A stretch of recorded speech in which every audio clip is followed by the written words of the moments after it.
From 1969 on, the approach to translations was that of dynamic equivalence. Dynamic equivalence translates the concept and context, not necessarily the exact Latin words. Beginning in 2001, dynamic equivalence was replaced with formal equivalence. Formal equivalence attempts to translate literally every word. It is a literal word for word, phrase for phrase, sentence structure for sentence structure approach, with some common sense thrown in. Recently, we purchased a scale to use in our kitchen for baking. On the side of the scale was a warning label. It read, "The scale cannot be disassembled by unprofessional people in case that its accuracy." This is formal equivalence without common sense. Certainly the Chinese man or woman understood the English words and translated them word for word, phrase for phrase, but did not add in the common sense. Formal equivalence is more appropriate for formal speech and for formal prayer. The language the President of the United States uses in addressing Congress is quite different than the language Chip Kelly uses in addressing the University of Oregon football team. Formal equivalence strives for accuracy and inspirational phrasing. Formal equivalence attempts to bring the solemn and prayerful words and phrases from Latin into English. Now, let me turn to how Latin, the official language of the Roman Catholic Church, is translated into one English for the entire English-speaking world. There are 11 full members of ISIL, and many other smaller English-speaking states participate.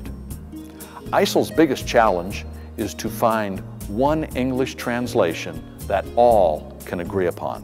In our country, words often mean different things in different parts of the nation. In San Francisco or in New York, I call my dad Pop. In Kansas, pop is soda that you drink. When I travel to Canada, I ask for the washroom. In the US, I ask for the restroom. Now, add in the rest of the English-speaking world, and you can begin to see the translation challenge that faces ISIL. The Congregation for Divine Worship and the Discipline of the Sacraments is the responsible body in Rome for all translations. The buck stops there. Vox Clara, Clear Voice, provides major input. In 2002, ISIL began with 9 translation teams, all working on the 3rd edition of the Roman Missal. They prepared the Green Book, or the First Pass. This was sent to all of the bishops' conferences. The U.S. Conference of Catholic Bishops, like all of the other English-speaking bishops' conferences, sent the Green Book to the dioceses across the nation for input. Then, USCCB brought all the input together and sent it back to ISIL with recommendations. ISIL then compiled all of the input from all of the conferences and prepared the Gray Book. The Gray Book went through the same process and was returned to ISIL with recommendations. Finally, ISIL prepared the White Book, which was approved by all of the conferences of English-speaking bishops and was then sent to the Congregation for Divine Worship and the Discipline of the Sacraments for final approval, Recognitio. The English version of the 3rd edition of the Roman Missal was recognized in March of 2010 and was sent to Pope Benedict in April. And this is what we will begin using on the first Sunday of Advent 2011.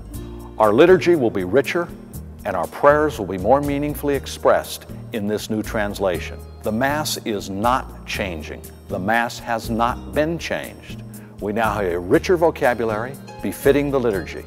The words of our prayer, particularly in the liturgy, express the depth of our faith and the beliefs instituted by Christ when He walked the earth, and especially at the Last Supper.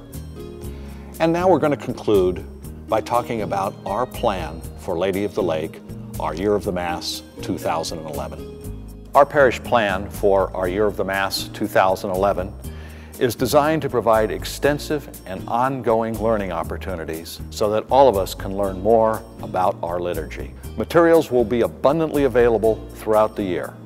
Bulletin inserts, a kiosk in the back of the church, online materials, along with many opportunities for individual and group participation.